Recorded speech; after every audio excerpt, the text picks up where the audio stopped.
Hello, everybody. Welcome into the Apples Ginos Fantasy Hockey Podcast, a podcast you come to when you're finally ready to take fantasy hockey seriously.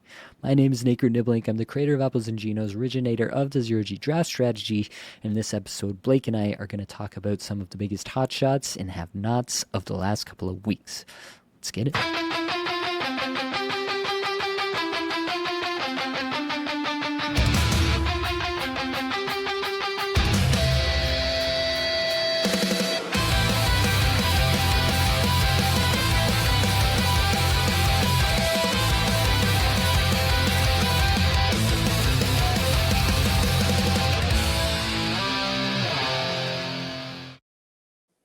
Of course, I have your friend and my best friend. It's Blake Creamer. Blake, how are we feeling tonight? I'm feeling good, but man, nice little Sunday here. We got an insane outdoor game going on, and it appears to be drunk. I don't know. Stadium Series, go home, you're drunk. But right as of time of recording here, it's 5-5. Kucherov just tied it up. Nate and I have matchups in the balance, and we can't fully enjoy this game, can we? Because there's a lot at stake here.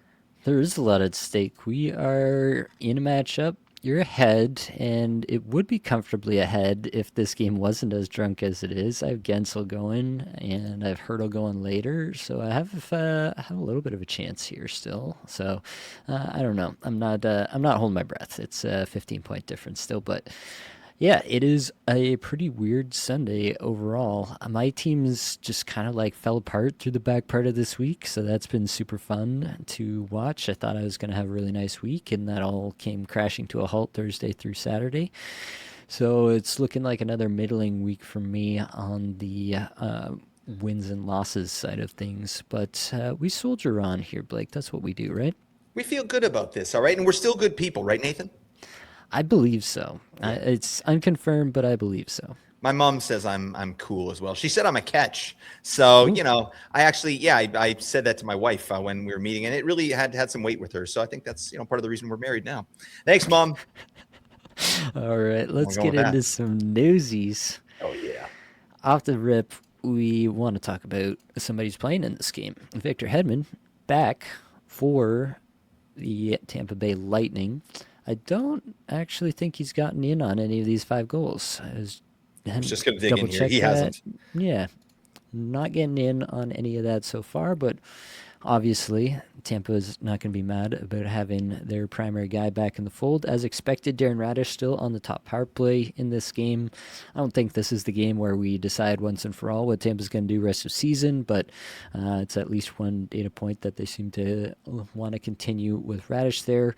Radish still playing with JJ Moser and getting the most even strength ice time, so kind of as expected. Hedman getting eased back in here before he goes off to the Olympics to play for Sweden. Calvin Pickard placed on waivers. Thought that this might be Tristan Jarry placed on waivers after what he did to my fantasy teams where I had him, but no, it's Tristan Jarry, it's Connor Ingram. And given what Jarry's put on record over the last couple of games, is Connor Ingram going to get more run here, Blake? I really like Ingram as the starter there. I think he's had a better showing, but they've kind of invested into Jarry, haven't they? So it's like they're trying to fit a round peg into a square hole, or a square peg into a round. Which way? They both don't fit unless the round peg is smaller. Then it can go in the square hole, but then there's extra on the sides. Anyways, I'm sorry about that, folks. Honestly, yeah, I think Connor Ingram in his limited sample has probably been the guy to fare the best behind that defense so far. So for whatever that's worth, we will see what it is moving forward, but something to keep in the back of your mind moving forward for sure. Logan Thompson was on the ice on Sunday at practice, nearing a return. Blake wrote in our notes here, your Clay Stevenson stocks are about to plummet. Yeah. Definitely, you can't rely on Clay Stevenson anymore, which I'm sure will be a major problem for a lot of fantasy teams. But good to see Logan Thompson back. Good for Team Canada too. We're getting a little bit worried that we're actually going to have to start Jordan Binnington. Could that happen? God, what are they going to do with Jordan Binnington there? Is he just like a cheerleader there, or are they actually going to play him? I mean, I hope so, but we'll see. Morgan Riley dealing with an upper body injury. needs further evaluation. There's no timeline as of yet, something to monitor there. Thomas Chabot also left Saturday's game. They said it was precautionary, but you should definitely check his status before Monday, which is their next game there. It's actually kind of a tough break because if Chabot's good, then you got 3 games here in the 4 days leading up to the Olympic break, and it would actually be a nice spot to pick Chabot up if he was available in your league. But with this injury, you have to be a little bit less confident in making that move.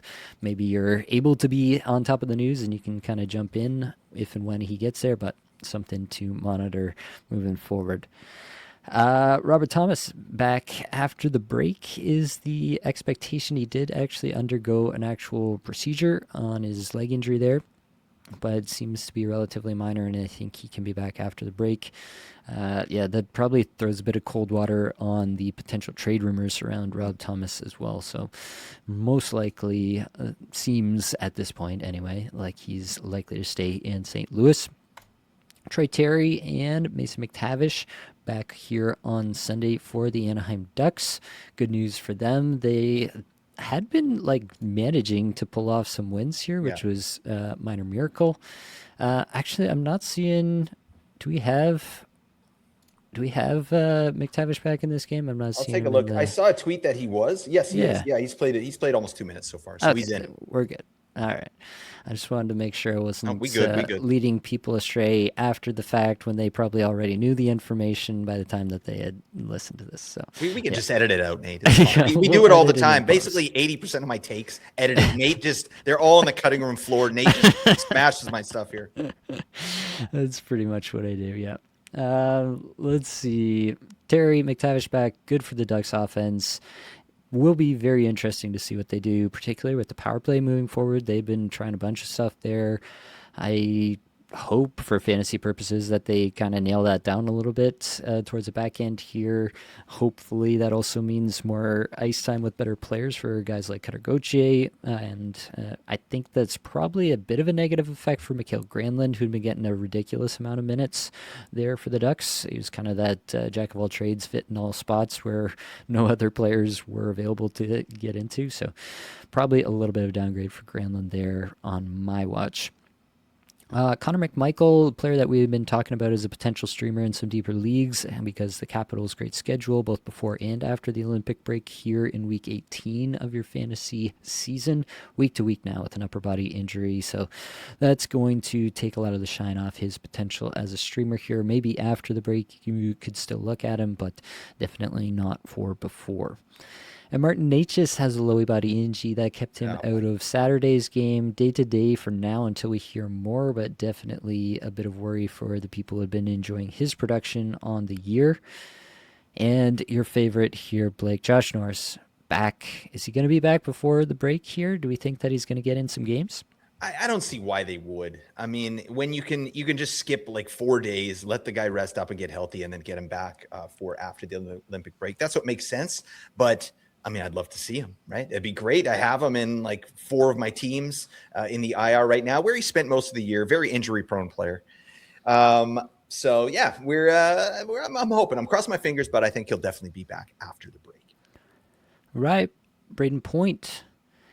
This is a guy who's been very close to returning for the Tampa Bay Lightning. He's been seen multiple times skating with the team, but did not make it back for this game here. And unfortunately, he might be passing ships in the night with Anthony Cirelli, who left this game here. That's still ongoing between Boston and Tampa. I don't know yet what the situation is with Cirelli. It was undisclosed what he left with, but we will see. They might get Braden Point back and instantly lose Anthony Cirelli.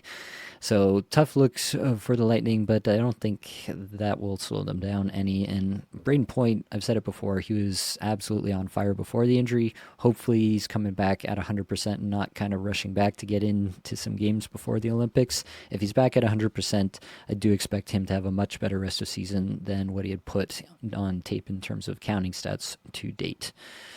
Chris Letang has a foot fracture, out about 4 weeks, and Sean Monahan listed as day-to-day. I don't know if anybody's really hanging on to Sean Monahan at this point, but that's going to wrap up the Newsies for us here, Blake.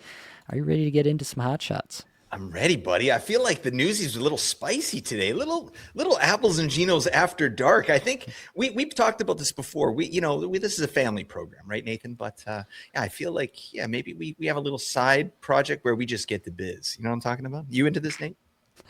We will absolutely get to biz with some hot All shots. right. Connor Segue. McDavid and company. What can we say that hasn't already been said? I just wanted to shout out what's happening. 10 points for McDavid in the last 5, including 4 goals. Draisaitl has 2 goals and 11 points in his last 5. But Evan Bouchard, 4 goals, 12 points in his last 5. First amongst all defensemen, shots per 60. Second in individual scoring chances, 4 per 60. And individual expected goals, 4 per 60. Bouchard is also first amongst all defensemen on ice expected goals, 4 per 60. Draisaitl is first amongst all forwards in on ice expected goals, 4 per 60, and McDavid is second. So yeah, that's about the level of offense that you expect from Edmonton on the regular, and it's absolutely coming through right now. McDavid on a 139 point pace, Draisaitl on a 121 point pace, and Bouchard 88 point pace. And absolutely worth that second round pick that you spent on him this year. Do you have anything to add here, or is this just what you expected for LT players, Blake?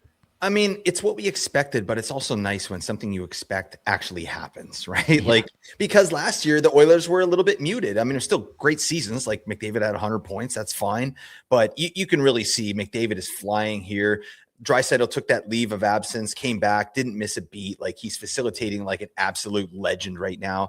And then the other guys too, like Zach Hyman had such a down year last year. This year he's popping off since he's got back. Nuge is back up. And then, like you said, Bouchard, this guy's he's pacing for 88 points. It's unbelievable. But the real test for Edmonton, as we all know, is going to be, can they stop?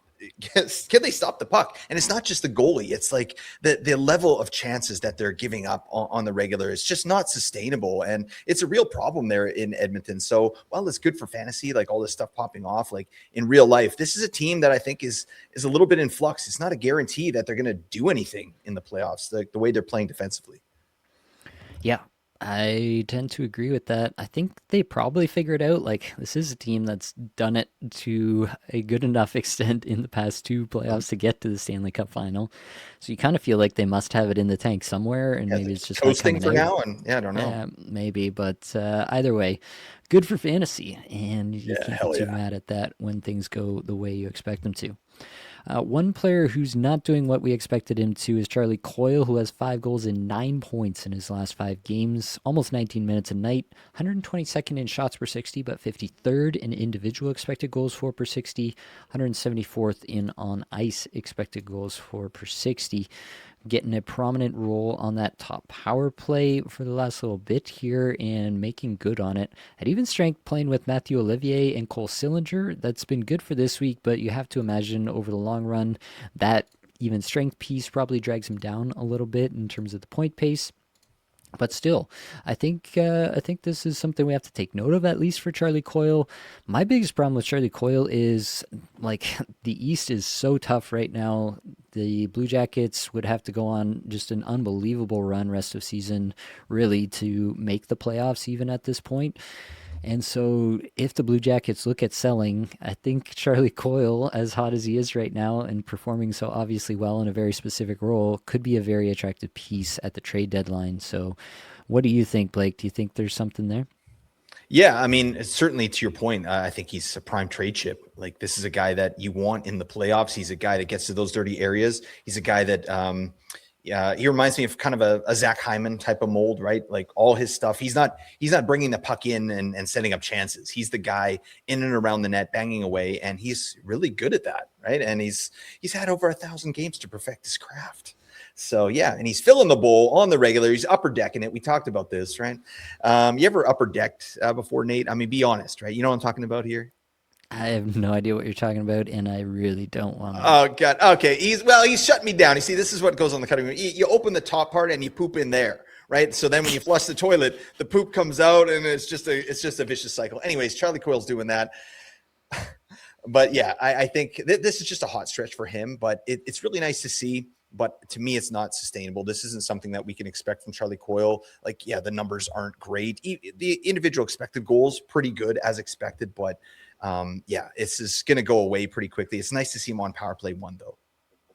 We have a major development in the outdoor game. Oh, please don't tell me Gensel scored. Somehow, somehow Dave Pasternak like went all the way down the ice and scored a goal, but he got called for a penalty before it happened somehow, even though he had the puck all the way down the Oh ice. I my guess they were God. trying to blow the whistle and didn't stop. I don't know what happened, but they went from thinking they had won it to basically not on. Now they're on the penalty kill. Yeah, and you know Wild where this stuff is here. going. Oh my God. You know where it's going. It's going to Darren Radish. This intense. Anyway, I can't look at it right now. We got to continue on with Anthony Mantha and Evgeny Malkin. Now, Malkin's still dealing with a shoulder issue. And yeah, seems to be laboring a bit. It will be good for him to have some rest over the Olympic break for sure. But want to shout out both of these players. Mantha has 5 goals, 8 points in his last 5. Malkin 3 goals, 7 points in the last 5. Mantha's still playing just a little bit over 4 minutes 15 seconds a night, and Malkin around 17-15 per night. But both have good underlying stuff going on. Mantha 52nd in individual expected goals for per 60, and Malkin's right there at 75th. Mantha's 28th in on ice expected goals for per 60, and Malkin is actually at 8th. So he is really doing the thing. Where are we at with these two guys? Like I've been saying, like I've picked up Mantha when Pittsburgh has a good schedule, especially some deeper leagues, and he's been a good streamer and stuff. But I found it really hard to hang on to him. But we're a good chunk of the way through the season at this point. He's on a 29 goal, 62 point pace. I mean, Malkin's on a 91 point pace in the Yeah, 38 that's games wild that stuff. he's played. So yeah, where are you at with these two Pittsburgh players at this point? I mean, I think you're rostering Malkin, right? Just from what he's been doing here. If he's injured, you just throw him on the IR plus. That's fine. It's really nice to see with Malkin. I heard him talking about playing another year, and that's epic because I think if things went a different way, yeah, this would have been sort of his swan song. So I'm happy for Malkin there. I feel like yeah, he's got some juice here this year, and he's really feeling it. And the team is playing really well, offensively and defensively, and their special teams are good. It's bizarre. I really didn't see Pittsburgh doing that. So Malcolm's been a big part of it, but Anthony Mantha is really an underrated part of it, I think. And he's doing things this year that he hasn't done in a long time, right? I think he's sort of found a role on the lines that he's with. And his main line has been Malkin and Brazeau. That's obviously been fire, right? That line's been really good this year. Last game, he didn't play in that role. He played with Rutger McGroarty and Ben Kindle, which is a fine line as well. But if you look at some of the microstats with Corey Schneider, Anthony Mantha, he's getting a ton of shots off of high danger passes. He's getting a ton of rebounds, right? Rebounds per 60. So those are high danger chances, right? So he's getting passes off of high danger passes and he's getting rebounds. So there's no wonder he's scoring at kind of the rate he is, right? I think he's really just sort of found a role here with this team, and he's getting power play one as well. I'm absolutely on board with you. When Pittsburgh has a good schedule, I think your Mantha is one of your best bets as a streamer. And I think in deeper leagues, he should be a hold, like a 14-team league. I think you got to have Mantha on your team. Yeah, I think it's probably true at this point. It's tough to get behind a player with this low of usage, and Yes. yeah, it's also a player that you're not gonna just set and forget. Like you're gonna always be Yep. watching now at this point, with somebody playing that few games. But it's worth noting that it does look relatively sustainable under the hood at this point. All right, let's continue on. Jared McCann, one of our favorites. We've been talking about Jared McCann for years at this point. But he's got 5 goals and 8 points in his last 5 games here. 16 and a half minutes average time on ice, 103 in shots per 60, 100th in individual expected goals for per 60, 185 in on ice expected goals for per 60. He's on a 44 goal, 79 point pace in the 30 games that he's played. On the season, his stats look much better, even 50th shots per 60, 14th individual expected goals for per 60. He's just hot right now, so he's not getting those extra Yep. chances after the initial chance, I guess.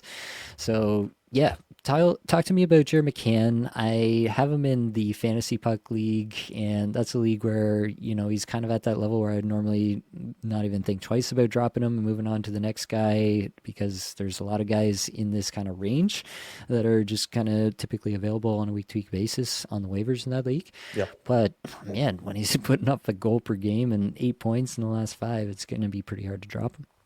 Yeah, this is peak McCann, at least in terms of production. Like this, I think is ceiling. Like he's pacing for 79 points. I think that's McCann's ceiling, and that's great stuff. I think, yeah, if he keeps going at this level of efficiency, he could hit that. But that's the caveat, right? He's shooting 22.2% right now to get on that 44 goal pace, you said. So I think that probably drops off. Seattle's even strength offense is ridiculously bad, right? They're worst in the entire league in expected goals for per 60 at 5-on-5, right? So they're really getting it done with defense. They're second best in the league at 5-on-5 in actual goals against per 60. So that's a really nice piece there with Seattle. So I think that's kind of floating the boat there, and they're getting some excellent goaltending from Grubauer and Decord. So, and when you're playing ahead, like guys are playing looser, right? They are able to, kind of do what McCann's doing. And obviously he's, like I said, he's really hot right now. His metrics actually aren't that great, right? Like I think to that point, I think he has more headroom, right? This is a guy that's usually a bit more of a volume shooter than this.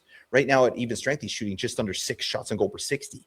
To me, this is a guy that needs to be up over 8 and usually is. So I love the player. I feel like his ceiling of 79, I think he can get there in a bunch of different ways. He can get there with efficiency, or he can get there with shot volume that I think should regress positively. So I'm in on McCann, but like you said too, I think he's one of these guys that goes under the radar because he plays for the Kraken and his minutes aren't great, right? His time on ice isn't great, but this is not a player you should be sleeping on. And I think there's many ways for McCann to have a career season here. Yeah, I think that's definitely possible. I want to get the minutes up here. Like, can we realize what's happening here? It feels like every coach that McCann's ever had has been like, yeah, but actually you're only a 16 and a half minute player. And I don't know what that is. Maybe it's just the defense. Maybe it's something else we don't know about. But yeah, just for once, let us have 20-minute a night, Yeah. Jared McCann. Oh, It's buddy. like in that Nick Ehlers mold where you're like, man, I just want to see what it would be like to have a full year of 20-minute Nick Ehlers. I want to see that for Jared McCann too. So anyway, we may never see it, but it may not matter the way that he's going this year. Max Domi here is one that I wanted to shout out as well. 3 goals, 7 points in his last 5 games here, getting 18 and a half minutes time on ice, which is a lot more than he has typically seen there in Toronto, and playing crucially alongside Matthews. Was playing on top power play for a bit there when Nylander was out, so that was obviously a good sign for him. Now, with Nylander back, you expect that he's not going to be there, and that raises or decreases the ceiling for sure. But 23rd in on ice expected goals for per 60 in these last 5 games is the big number that you want to shout out here. What's your temperature on Domi? Do you think, like, obviously nobody's saying that he's going to score at this pace for the rest of the season, but with the Leafs where they're at, the season kind of trending downward, talk of them being sellers at the trade deadline, do you think that Domi could just kind of ride out the rest of the season on Matthews' wing here and end up, being a guy who scores at maybe a 60 to 65 point pace rest of the season? That would surprise me, honestly. He's pacing for 46 right now. I think 50 is probably where it kind of tops out. But I do think there's a good chance if he does stay with the Leafs here that he stays with Austin Matthews for the duration, and that's really key. Like if you look at his metrics here, last 5 games, like the shots on goal, terrible, right? Individual scoring chances for in the 300s, but the on ice numbers are crazy, right? And that just says to me, like he's playing on a really good line, right? And he's fitting in with that line. He's not just a muffin out there. Like he's facilitating well. He's getting the puck where it needs to go, and that line's doing fairly well. So I still think he's absolutely streamer level. Like he's not getting any power play time, and it's just I don't know. I'm happy for the guy, but I think it could just as easily go away, and it's not usually a player that I'm into for fantasy. Yeah, I think that's fair. I do think there's a little bit of something going on here. Like Domi's a guy who's caught lightning in a bottle before in a season and had a nice little season. I think that could happen here, so I'm not discounting it.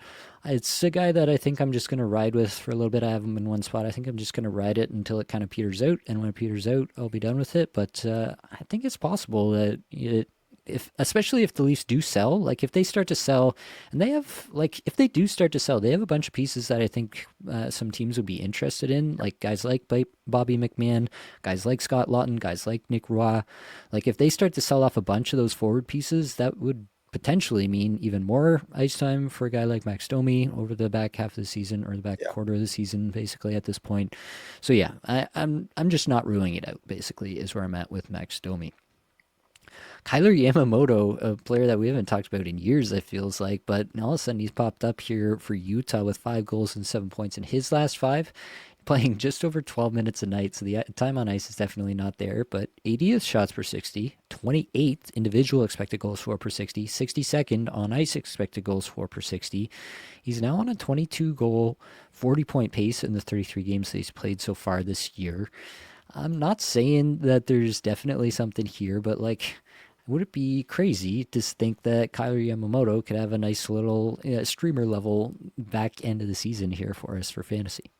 Not at all. And I think you and I talked a little bit about this last time we talked about Utah. We're like, let's talk about Yamamoto really quick because he's having I think it was where I was talking about the Italian stallion, Michael Carconi, right? And we throw Yamamoto in there as well because he's doing stuff. We have to, we can't discount that. And in a very small sample size, just going back to Corey Schneider's All Three Zones microstats project, this guy balls out like in things like zone entries. Like he's a really good, this is going to be one of those guys that's a really good play driver in limited minutes. So a guy that does a lot with very little. And it's, again, that's just a good data point. I think if Kyler Yamamoto gets bumped up the lineup and is relied on a little bit more offensively, I think that's a player that can do something, right? If they get really hard up there in Utah and they throw Kyler Yamamoto on the power play, I'm interested in that, right? Even power play 2, like he's not even getting power play 2 at this point. So, we're not streaming Yamamoto in unless it's an extremely deep league. Like that's a crazy pull, like if you had Yamamoto in for this little scoring streak here, like, call us, right? We want to get you on the show, okay? Because that's excellent. But yeah, I think like with this type of ice time and deployment, he's literally, a couple guys get healthy on Utah and he's bounced right out of the lineup, right? So we need to see him move up the lineup. But if he does, I really do think that this is an offensive player that can do something for fantasy. Yeah, I mean, like the last game he was playing with Barrett Hayton and JJ Paterka, it's not nothing. That line actually got the most even strength ice time of all 4 lines there. So there's something there. I'm not saying that it's something that I'm picking up. Like if Utah had the best schedule in the league this year, there's still probably other players. Like I would take Barrett Hayton over him. I might take Lawson Krause over him playing with Schmaltz and Keller right now. Yep. But like it's a data point, right? If this continues for a little bit, or even if we continue to see good underlying numbers and the counting stats aren't necessarily there, that could get him into streaming territory for some weeks where Utah does have a good schedule. Jordan Kyrou rounds out the hot shots here for me. 3 goals, 6 points in his last 5, 16 and a half minutes average time on ice. He ranks 7th in shots per 60, 22nd individual expected goals for per 60, 29th on ice expected goals for per 60. On the season, he ranks 29th in shots per 60, 23rd individual expected goals for per 60, 73rd in on ice expected goals for per 60. I've talked about Kyrou a fair bit through all this cold streak where, he got dropped in a lot of spots. It's just the potential of this player. We've seen it before. We've seen it so many times, and he just is that good where he can have this kind of pop off. He could, finish the season, the last 30 games of the season on a 70, 75 point pace, and we should not be shocked about that because he's done that for a full season before. So where are you at with Kyrou at this point? Like obviously you're holding him if you've picked him up at this point, but do you think that that's likely here? Do you think that it's likely that it comes back down? Where are you at with Jordan Kyrou? I wish I could be more confident because, we've said it all. There's a reason that Nate and we try and draft this guy every year. He's like one of those guys in like the 8th, 9th, 10th, 11th round where you're like, yeah, I'll take upside here. Like I'll take a swing at a guy that has crazy upside because of his ability to generate chances and shots for himself, right? And then his ability to drive play by bringing the puck into the zone at an elite level, right? But there's obviously something going on with this player that coaches don't really vibe with because he's always getting this, kind of weird time on ice treatment. And until that's sorted out, like we can't in good conscience be like, yeah, this guy's a lock. Let's go. But we need to just, again, let you know that if this guy's getting big minutes, this is a player you want to be in on because he's electric. He looks amazing out there. He generates a ton of shots. He's a pure offensive player. Like, and he should be getting more minutes. If he did, we'd be looking at like a point per game player. So what do you think, Nate, actually, now that we're talking about Jordan Kyrou, how do you compare Jordan Kyrou and Jared McCann? Do you think that they're similar players and who would you rather have? Yeah, I think they are similar players in a fair number of respects. I think Kairu's situation, I think Kairu's more volatile in terms of will the coach actually play him and put him out on the ice, or will he just bench him? Mhm. I think McCann's situation is probably worse, where, yeah, if he's not playing with Eberle and Beniers, and even those guys are nobody's definition of true top liners in the Yep. NHL.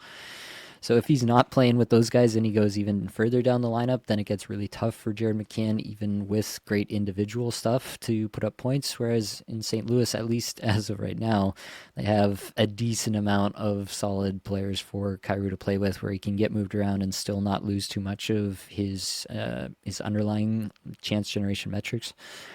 So yeah, all that to say, I think I would edge Kairu over McCann there, but I think it's very, very similar. Very similar brands of players, very Apples and Ginos coded Yep. Totally. underlying metric players that we would definitely like when they're going hot like this. All right, moving along. The Patreon plug. $2 a month gets you the Apples and Ginos Patron League eligibility. We'll get you on the wait list there if people miss setting their lineups for a bit. If they walk away from their team for whatever reason, pick people from the wait list to get in there. Apple's tier, $8 a month, gets you that APL eligibility.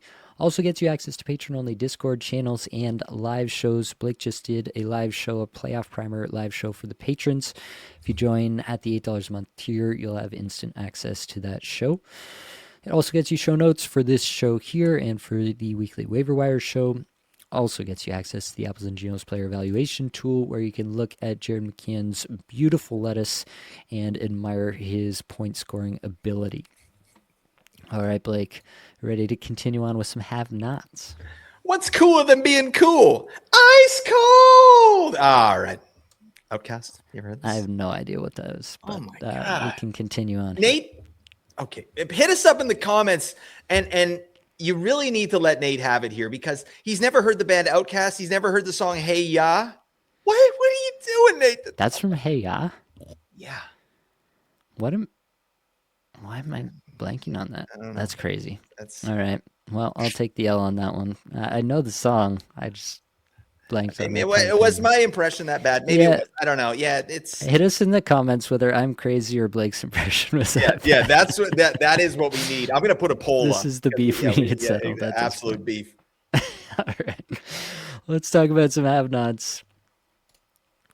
Off the top, Schmaltz and Keller, going back to Utah here. Oh, yeah. Neither, and this has happened a couple of times throughout the year, where it feels like they're either just scalding hot or they're ice cold. And not really sure why that is, but both just have a single goal in the last 5 games. Schmaltz is playing over 20 minutes a night. Keller just a little bit over 18. Underlying metrics are not great here. 268th in shots per 60 for Schmaltz, 279th for Keller. 129th in individual expected goals for Schmaltz, 203rd for Keller.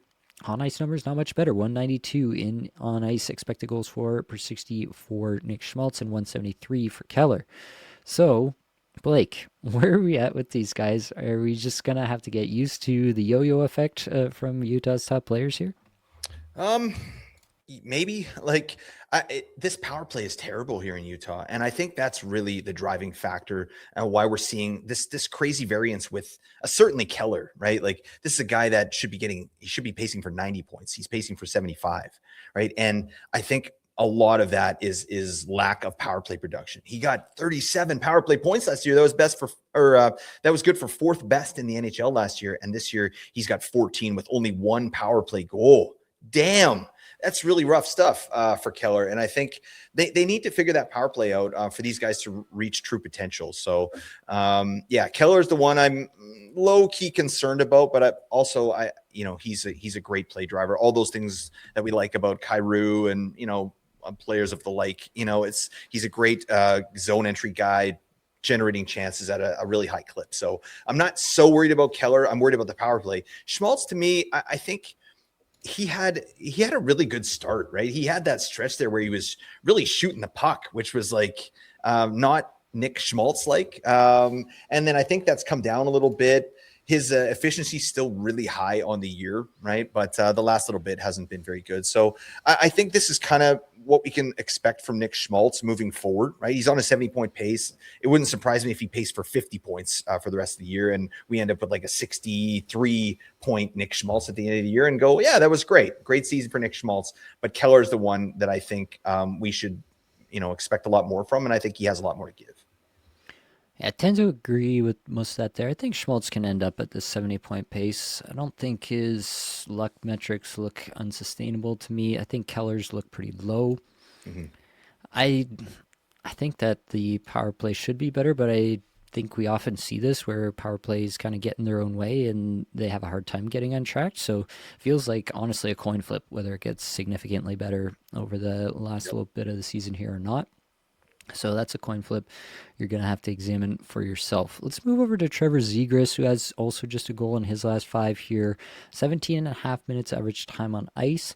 That's a little bit down from where he's been on the season. He's averaging closer to 19 minutes, so a little bit of a reduction in ice time there. 166th in shots per 60, 91st individual expected goals for per 60, 128 in on ice expected goals for per 60. It's pretty in line with where he's been throughout the season. Now he's now on a 30-goal, 71-point pace, and I'm kind of feeling like he might live somewhere in this 65 to 70-point pace rest of season. That wouldn't be too shocking for me. He obviously was very hot earlier on in the season, cooling off a little bit here. We're kind of getting the luck metrics under control with some regression, and he might just Yep. kind of coast into this point pace rest of season. How do you feel, Blake? Yeah, I think that's good analysis. This is a guy that really had a lot to prove coming into the season, and it looked like he went to he went to the nth degree to really do that for his new coach Rick Tocchet, and they sort of had a good bond, especially at the beginning here. But even as of late, Tocchett's been like, we need more from Zegras. Like he's not really doing the same things that he did previously, right? And that's fair, right? He hasn't really been like a focal piece of a team for a really long time, right? Like Greg Cronin had this guy on the back burner for a couple seasons, plus he had injuries. So yeah, all that to say, I agree with you. I think he might coast kind of the rest of the way and end up with, again, 70 points, 65, 70 points, and we'll be happy with that. But it has been good to see that a player of this kind of talent is having a bounce back year, right? I think at the end of the year, we are going to be able to go, yep, absolute bounce back year for Trevor Zegras. And I think the future is really bright for him just because of what he brings to the table in terms of like generating offense, as we know, creativity. Obviously that's something that he does really well. And, his line, at least, he hasn't been playing with this line recently, but when he plays with Travis Konecny and Christian Dvorak, that line is seventh best in expected goals for on the year. Seventh best according to hockeystats.com. So they're generating a ton out there. So it's a really nice place to be. I'd like to see him put that line back together because I think that's when Zegras was really cooking. Yeah, I tend to agree with all of that there. Let's move on again and talk about Nazem Kadri. Obviously, a guy that we've talked about a lot in the have-nots. Now, I'm not saying that this is definite, but I think we do have a little bit of a sign of life from Nazem Kadri in the last couple games here. Over the last five, still just the one assist and 18 minutes average time on ice, 141st shots per 60, 140 individual expected goals for per 60, 107 on ice expected goals for per 60. But in the last couple games here, he's got 3 shots and 4 shots, 16-12 and 18-07 in terms of time on ice in the last couple games here. 5 individual scoring chances for. It was against San Jose, so that's definitely something to keep in mind. But it feels like he might just need that one game where the puck goes in for him a few times. He has like a 3-point night, and all of a sudden the rights are wrong, or the wrongs are righted, and he's able to just kind of continue at the pace that we think he should be able to. Now, it's still Calgary. It's still a terrible offensive environment for literally everyone. So I'm not, selling the farm and banking on that with every last bet, every last ounce of money that I could bet. But I think that it's a pretty good spot to look at Kadri if he's been dropped in your league and see if he fits with your team moving forward. Because again, similar to what we did with Kairu, like this is a guy where when things are going right, like it actually he piles up shots on goal, which count big in a lot of leagues. Mhm. And if the puck starts going in just a little bit more for him, I mean, that's going a lot more for him than it has been over the last month plus. But if it starts to work for Nazem Kadri again, whatever it is, then I think you're looking at a player who could actually be a little bit of a difference maker for you in fantasy moving forward. Yeah, I absolutely agree. I mean, I think he's easily the best offensive forward on the Calgary Flames, right? Which doesn't say a lot. Like I think Kadri has shown that he maybe is a little bit better as kind of a secondary role, like that year he had with Colorado where he played on the power play, but he was on the second line and just went nuclear. But yeah, I mean, he's doing all the right things under the hood. It's just yeah, this offensive environment in Calgary is really poor. The power play is god awful. So he's not getting any help there. And his line on the last game, Joel Farabee and Adam Klapka, he played most of his game with them. And then Connor Zary subbed in there as well. But god dang, I mean, that's not good, like, and I also saw some, like one of the recent games too, like you can see the frustration that Kadri is playing with. And, this isn't something that we can quantify, but you watch a game and you see a guy's body language and what he does on the bench. He's slamming his stick, he's breaking stuff, right? Like it's not a happy time there in Calgary. And, I could see if Kadri does get traded for some reason, that's a player that could be. I think he could have a little bit of life on another team there in sort of a secondary role and be a guy that we actually need to go pick up pretty quickly because in terms of like underlying microstats and things like that, he's popping off the page as he normally does. And even this year in this environment, he's still playing unbelievably in terms of zone entries, controlled entries, entries that lead to chances, shots, chances, shot assists, all that stuff. He's doing everything for the team. He just doesn't have any help. So all that to say, I like the player. I should mention that week 21 of the fantasy playoffs, if that's your first week, Calgary has a really great schedule. Like they play 4 games, 3 off nights, potentially 4 if you can get him in. And Kadri would be my guy, right? If he's out there, like this is a nice little stash. If he doesn't get traded, you've got the best player on a team that has the best schedule in the first week of your playoffs. So I'm just throwing that out there as well.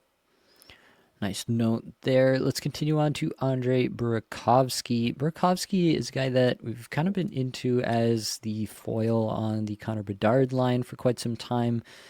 Now they've kind of gone back to the blender in the last little bit, and Burakovsky's numbers have somewhat predictably stuttered and fallen apart. No points in his last 5, 14 and a half minutes average time on ice. 253 shots per 60, 185 individual expected goals for per 60, 276 on ice expected goals for per 60 on a 50-point pace on the season.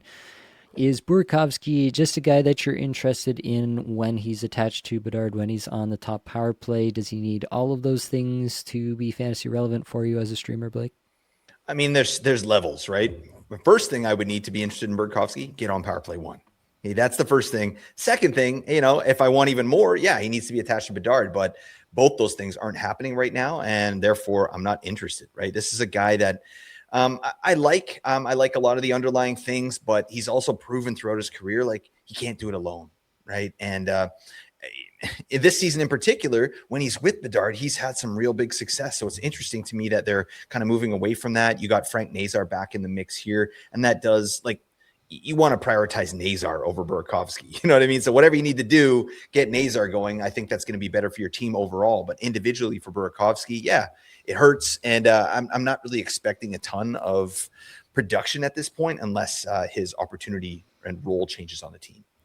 Yeah, I think that's the right approach with Burakovsky and basically with everyone not named Connor Bedard on Chicago at this point is, are they playing with Bedard? If yes, I'm interested. If no, not so interested. Tyler Bertuzzi, some people might.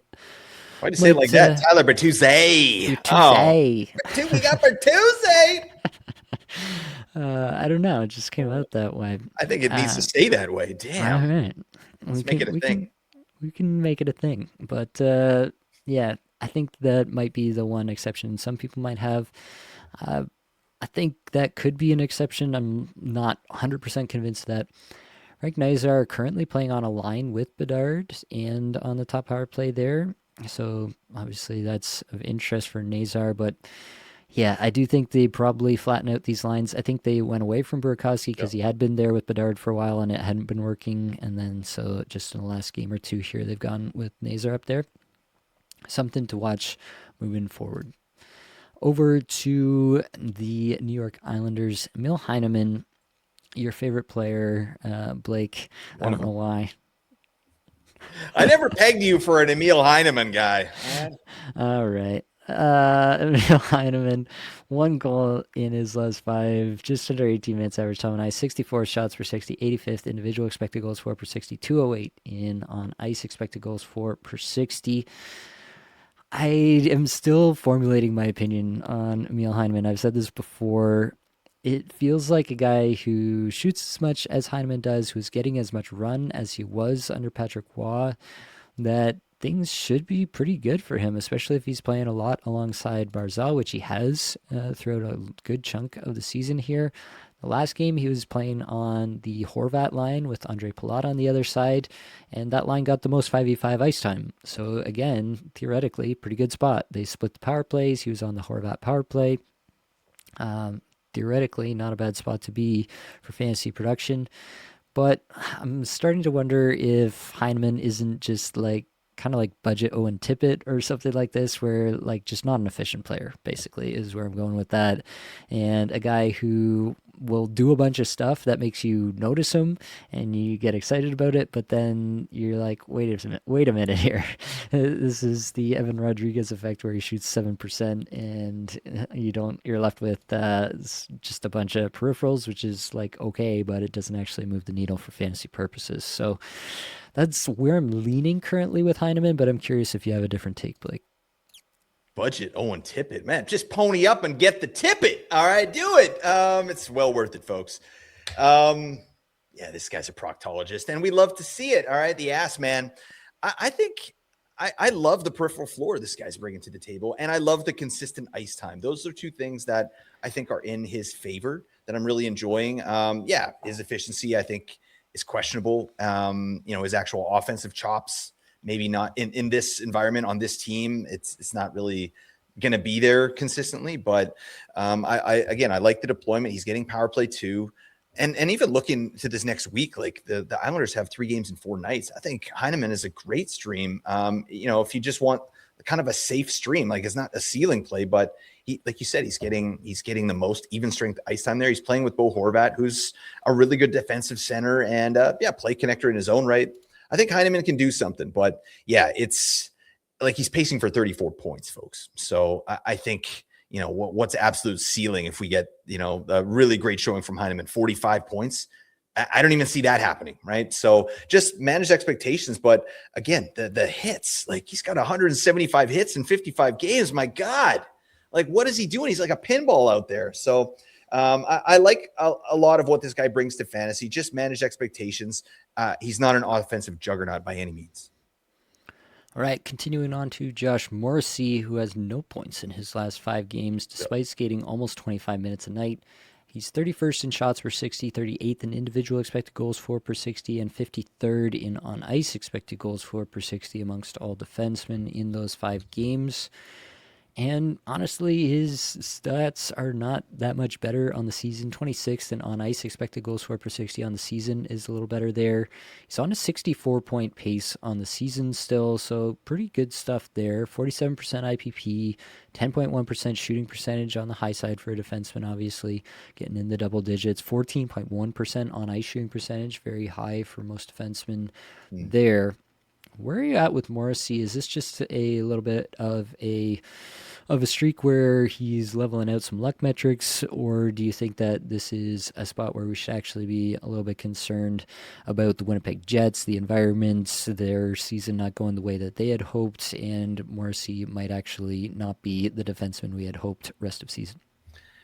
Yeah, I mean, that's a lot. I think his performance this season is more of a microcosm of the Jets' performance. I think it's not so much to do with his individual play. I think he's doing everything he possibly can, in terms of expected goals for, like raw expected goals for. They're doing pretty well, right? Like I had it up here. Oh God, yeah, they're 4th best in the entire league, right, at 5-on-5. Dylan DeMello and Josh Morrissey. Expected goals, raw expected goals, they're fourth best, right? They're also seventh worst in expected goals against. So it's a problem, right? Winnipeg has been kind of very leaky here, and they have not been able to generate enough offense here. Their finishing has been okay, but the just the looks that they're generating are not there. And we talked about this with Dimitri when we had him on, just in terms of kind of the loss of Nikolai Ehlers and the loss of some speed, and they're trying to rely on kind of some old guys here. And it's a little bit like the New York Rangers too, right? Like maybe a good half court team, right? With the skill they have, but in terms of rushing the puck in and playing fast, they might not have it this year. And that all said, I mean, Morrissey's pacing for 64 points. He paced for 64 points last year in a great season for the Jets. So you're not doing anything with Morrissey. I think expect 60 to 70 points and you're going to be fine. But yeah, it has been a rough little stretch for him. That's for sure. Yeah, for myself, I think he's fine. I am concerned about the Jets, but I think Morrissey is now at the caliber of defenseman that I would consider to have his own gravity, and he'll get his 60 points. I think it definitely holds back the ceiling case, where I think he could have a pop-off year somewhere where he gets to 70. I don't think that's happening in this iteration of the Jets, but I don't think his 60-point floor is really something that I'm going to be worried about rest of season here. Let's go to Vegas, talk about this trio of defensemen that have been fantasy relevant at points throughout the year at least. Shea Theodore, Noah Hannafin, Rasmus Anderson, the latest addition. Theodore and Hannafin both 0 points in their last 5, while Anderson's got 3. Do we have, is Anderson just going to do this all year, Blake?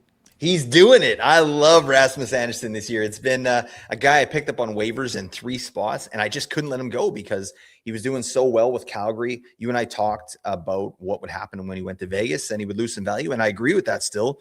But he's still kind of doing stuff out there. He's getting, not as many minutes, but he's doing more with the minutes that he has, and obviously he's playing with a better offensive team. So I like Anderson as a hold rest of the season. I'm not saying you have to, right? I'm sure there'll be points where you're not going to be using him, but he is getting some power play time there on power play 2, I believe. I think they're going with oh, actually, sorry. I'm even just looking here now. They're going Shea Theodore and Rasmus Anderson on the top power play here. Or sorry, the second power play. I got it. But yeah, two defensemen on the second power play. That's fine. So he's getting some looks there. He's a good blocker. I think we have to, expect regression for Anderson. The other two, Theodore, we know what a great offensive defenseman he is. I still really have faith in the player. It's been tough, the deployment there. Like on the year, he's got a 33% power play share, which is really holding him back. And not that he's been a great power play performer in the past, but you're literally just lopping off those points by not having him out there, right? He's got 4 power play points on the year. That's showing no good, but they're doing that 5 forward power play. And it's been really, really good this year. So why would you change that? It doesn't make any sense. So I think, we have to manage expectations there. Noah Hannafin, streamer level player at best. He's pacing for 36 points. I mean, he's a much better player in real life than he is for fantasy. Yeah, I think I agree with all of that. Theodore's pacing for 50 points, 13 goals. I think that's all pretty much exactly sustainable at that level, given his current role as a power play 2 guy, but getting good minutes at even strength, over 23 minutes a night. Hannafin, agree, just a streamer level guy, might get hot for a week, but he'll probably go cold for the next 2 after he gets hot. Yep. And then Anderson, the shots are continuing here. He's 6th in shots per 60, 15th individual expected goals for per 60, but down at 113th and on ice expected goals for per 60. I'm open to the idea that he could just be pretty efficient in Vegas and he could hit the ground running and it could actually work really well for him. I still kind of doubt that that's the way that it runs out for the rest of the season, that he just remains insanely efficient in Vegas in a brand new situation. It's a pretty rare situation, but it does happen from time to time. So I'm open to the idea, but I think the betting money is still on the side that Anderson regresses a little bit from here rest of season. All right, Blake, we got to move on and talk about the environment. Last week's segment was so good, we had to run it back again and talk about some more third wheels. I want to talk about players who played with Kirill Kaprizov and Matt Zuccarello, the Zucchini Man. Oh, yeah.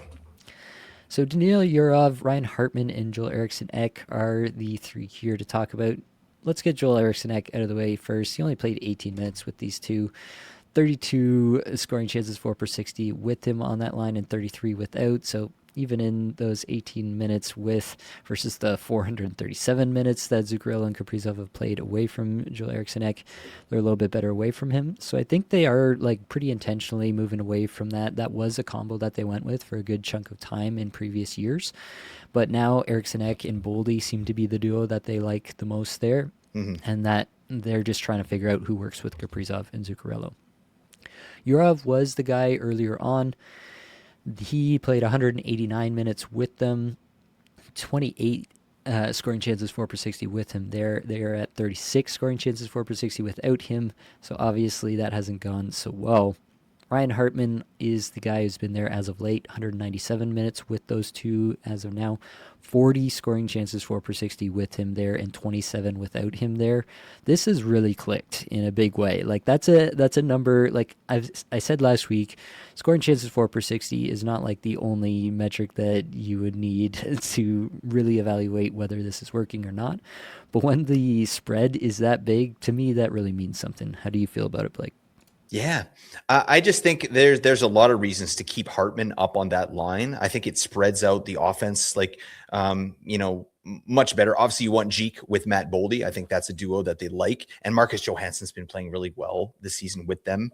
Danila Yurov, like that's been a nice little piece there, but I think it was kind of a stopgap. Right now, they've got even more depth throughout their lineup, obviously with the addition of Quinn Hughes there.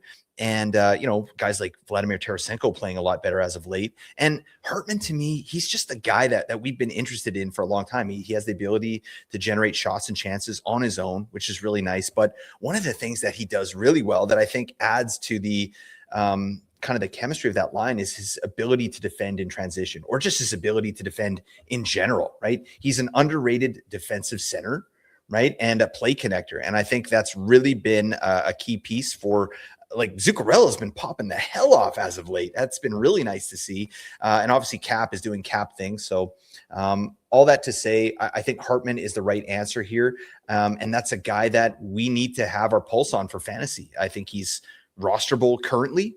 I think in a 12-teamer, even on really, on the back end of your roster, certainly in a 14-teamer, I think Hartman should probably be on your roster, even without power play one deployment. I tend to agree that he probably should be rostered in a lot more spots, 19% rostered on Yahoo at this point. I will say the Wild have been rumored to be in the mix for names like Vincent Trocheck, so this could be a spot that gets blown up before it really has time to take off. So just a word of caution there, but I mean, you're picking Ryan Hartman up off waivers if you're getting him, so you're not going to lose too much to take a ride, and it really has worked, at least in terms of offense, when those guys have been together. Nick Suzuki, Cole Caulfield, another dynamic duo. Juraj Slafkovsky has played 289 minutes with them. 32 scoring chances 4/60 with him there, and 30 without him there, so they have seen a decrease away from Slafkovsky. Zachary Bolduc was a guy who got a bit of run there, 175 minutes with Suzuki and Caulfield. 31 scoring chances 4/60 with him there, 31 scoring chances 4/60 without him there, so pretty much the exact same results with or without. And Alexander Texier has been the guy as of late that they've been running out there, 157 minutes with him. And again, 31 scoring chances 4/60 with him and 31 without. So Slafkovsky a little bit better with him than without him. But Slafkovsky has really found a home on the second line with Demidov and Kapanen. And I don't think that's going to change anytime soon. So I do think that Texier is the guy that they're going to run with here. I don't think they really liked the results that they got out of Bolduc. They tried it a couple times, and it felt like that was always a bit of a stopgap for them. Mm-hmm. I think they're more likely to continue with Texier in this role, even though, like, by the metrics here that we're using as a proxy, scoring chances 4/60, there's not really any difference. How do you feel about it at this point, Blake? Yeah, I think of those three, Texier makes the most sense for sure, and they've shown that they're going to go to that. And Texier's rewarded them with some offensive production as well, which I think is really nice. Man, is Caulfield having an amazing season? I love to see it. This is a guy we've talked about quite a bit on the pod over the years, and yeah, he's pacing for 40 plus goals. You'd love to see that. Suzuki's doing the thing. But yeah, I think of those three for sure. You don't want Slafkovsky moving off that second line. That's really secured. Like, it's given them a secondary scoring threat. That is absolutely legit. That is outscoring the primary scoring threat sometimes, right? Like Slavkovsky's been on fire, so you'd love to see that. Bolduc, I think they're going to slow roll him a little bit here, but he has some potential. I want to throw Kirby Dach in there as well. I mean, with Texier injured, they got Dach up there, right? And they've done that a couple times. So I think it's going to be Texier or Dach, depending on injuries, with the lean going to Texier there. It's just an offensive player that has some decent chemistry with these two guys. And they're going to need, like, if they have Texier up there, Dach to me is still a viable option for them and could help them at maybe like a third line grinder role, like a shutdown sort of center. Kirby Dach, the budget Alexis Lafreniere. Oh no! Just pony up for Alexis Lafreniere. What are you doing? You got money. You go out, you get Owen Tippett and Alexis Lafreniere, and you feel good about yourself. All right, last one here. Jordan Eberle, Matty Beniers. We talked about McCann. Capo Caco, Mason Marchment were the other two that got big minutes or a decent amount of run with Eberle and Beniers. Listen to these metrics. 158 minutes with Caco, 20 scoring chances for per 60 with. We're comparing that to 40 scoring chances for per 60 for the Hartman combo with Kaprizov and Zuccarello. 25 scoring chances for per 60 without for Eberle and Beniers. Suffice it to say, Caco, not a great fit. Mason Marchment, 135 minutes with. 27 scoring chances for per 60 with Marchment, 23 without, so that was a decent one. Eli Tolvanen got 45 minutes there, 15 scoring chances for per 60 with. I don't think that was a fit. And then Jared McCann, 187 minutes with McCann, 30 scoring chances for per 60 with, and 21 scoring chances for per 60 without. It's pretty clear they need some McCann there. I'm just begging them to keep this line together for the rest of the season and actually play it as a true top line because they don't have anything else. Yeah, I mean, the offense is so hard to come by here. Like, what's the harm here? Like, I think if you take McCann off that line, you're shortchanging McCann. You're not getting the most out of McCann. And I will say too, I think Matty Beniers is having a really strong season in terms of just his ability to generate offense. Obviously his defensive play is excellent. He's great at that. We talked about Seattle's 5-on-5 expected goals against metrics. They're doing really well. And Eberle's having a nice little year as well. So just I'm with you. Get McCann out there. Let's give these guys the 18-minute treatment and see what's what. I mean, they all kind of are, except for McCann. Just get him out there. What are you doing? But yeah, I think it's pretty easy to see, but it's also a funny data point to see the lack of scoring chances compared to an offensive team like Minnesota. Yeah, pretty big difference there. Let's continue on and get under the hood with one man we've already referenced, Owen Tippett. I want to kind of view Owen Tippett as a little bit of a case study here. Last 10 games played, 16 minutes, 19 seconds, average time on ice. He's got 4 goals and 8 points. Good stuff. 7th in shots per 60, 10th individual scoring chances for per 60, 27th in on ice scoring chances for per 60. In the last 5 games here, close to 17 minutes in average time on ice. He's got 3 goals, 2 assists, so point per game there. 9th in shots per 60, 6th individual expected goals for per 60, 63rd on ice expected goals for per 60. If you look across the season, 16-26 average time on ice, he's 21st in shots per 60, 19th individual scoring chances for per 60, 51st individual expected goals for per 60, down at 141st in on ice expected goals for per 60, 27 goal, 52 point pace for Owen Tippett.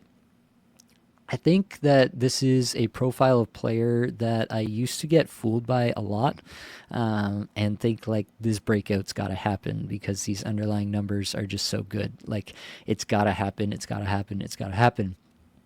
Some players are just really inefficient. And Owen Tippett is that guy. He can have these hot stretches. He gets hot and he goes off.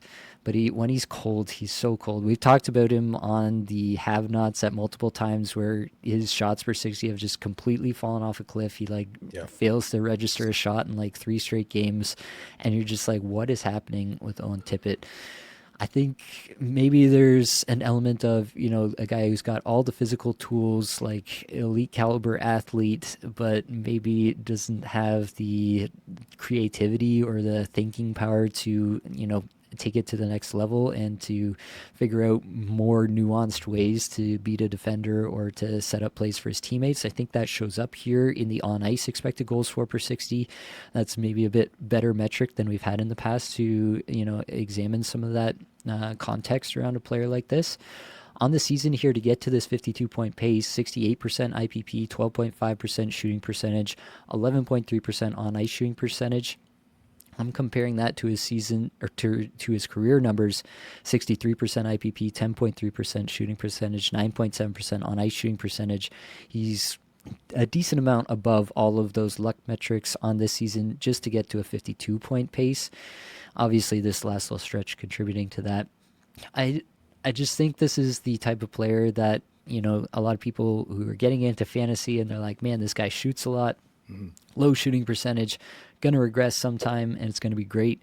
And I just think that Owen Tippett is kind of like the guy to examine and say, man, it's just probably not going to happen. He may have one season somewhere where, like, for whatever reason, he has that Matt Duchene season where he shoots like 18% out of the blue and it doesn't really make sense given everything else we know. He may have that season, but it's pretty unlikely given everything else that we know about the player. Yep. And so I think this is, just part of the process of getting better at analyzing players individually is trying to ascertain these profiles. I talked about that with Emil Heineman, right?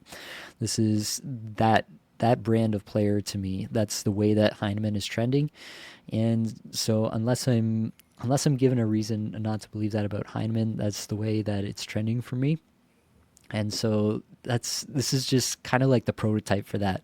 And I wanted to shout it out because when he's going hot like this, it feels like it's never going to end because the underlying numbers look great, but it's probably going to end is where I end up with it. How do you feel about Owen Tippett, Blake? Yeah, I really like that. You kind of brought up a guy it's sort of a test case, right? Like, I think that's a really interesting piece. Owen Tippett to me is like a guy you play hockey with, who doesn't pass. He's like one of those puck hogs. It just zips it up, like it doesn't set up in the zone. It just zips in, takes a shot, and then the puck's, back down your throat the other way, right? And he doesn't play very well on the other side of the puck. So I think that's kind of what's keeping him from getting that true top deployment that he really needs to pop for fantasy. I also think he's, playing with Philly for like his prime years. He's been playing on a pretty poor offensive Philadelphia Flyers team for a lot of seasons, right? And I think that has something to do with it, right? And he's not even getting good minutes on that team. I do think that if Tippett played on another team, I do think there's a code, there's an unlock here where Tippett does have a year where he maybe gets 70 to 75 points. I think that's absolutely in the wheelhouse for a player of this talent, but he needs a different situation than the one he's currently in. And I think as long as he's here in Philly in this kind of roster construction, and now they got young players like Mishkov, who hopefully they, prioritize a little bit more, right? To get these guys more minutes. I don't see Tippett's numbers going up. I see him kind of fading into the background a little bit and becoming more of a bottom six or so. Yeah, all that to say, yeah, shots and individual scoring chances aren't everything, right? We have to kind of zoom out and look at the bigger picture here. And this is a really good example of that. Yeah, I think that, I don't want to get too deep into the weeds here, but I think that there is a potential at Tippett that he's just like a unique brand of player that's actually pretty hard to play with. Like it's hard for people to facilitate what he does because it is so individually based that you would have to find someone who plays with a lot of pace the way he does, but is actually a on puck guy, and Tippett can be a little bit more off puck, and that might actually be a better combination. And I just feel like that's a really rare breed of player in the NHL, an on puck speed rush guy to play alongside Tippett. And it's hard to find two guys who can complement each other. Like I think of like Fantilli and Marchenko in Columbus as maybe a potential comparison of two guys who could like play together at pace, do a lot of rush stuff that's interesting together. And I don't know how many of those kind of combinations there are across the league. It might be interesting to dig into that a little bit more. But anyway, just I like that a thought lot. that came up for me as we're discussing him here. All right, well, we got one more order of business. We have to recap the head-to-head streamer Deathmatch. And Andrei Kuzmenko scored a grand total of 0. 0.5 APL points in his last 2 games of the weekend, while Mason Marchment scored a goal. That means that Mason Marchment wins me the week with 9.6 APL points in his 3 games versus Kuzmenko's 8.2 in his 4 games. So I'm up to 9-6-1 on the season here. So Blake is heavily relying on Jason Zucker this upcoming week versus my Tony D'Angelo. What do you have to say for yourself here, Blake? I'm changing Big Koozy's nickname to Mid Koozy. He's Mid Koozy now. Buddy, you can't give me a couple SOGs? Go have a Pepsi and a banana and come back. What the, I also think, Nate, this should have an asterisk, all right? We missed a game here. You know, we'll talk about the semantics on that later, but you don't want to win that way, do you, Nate? I think they both missed a game. Right, I think it's, fair. I mean, Marchment probably would have scored 3 goals in that game. So, Okay, you're not wrong. All right. Well, if people have stuck with us this long, they should probably click the link in the description. Join the Discord community. Come talk fantasy hockey with us and 2,000 other fantasy hockey managers. If you would like to, we would really appreciate it if you could like, rate, review, subscribe, or comment. Whatever you can do there really would help us out. But that is going to be all that we've got for this episode. So hopefully it brought you some value, helped you get a little bit better at fantasy hockey today. All the advanced stats you heard today came from Natural Stat Trick and 18 Skaters. Many thanks to Matt Creamer for supplying the music for the podcast. That's it, folks. Much love.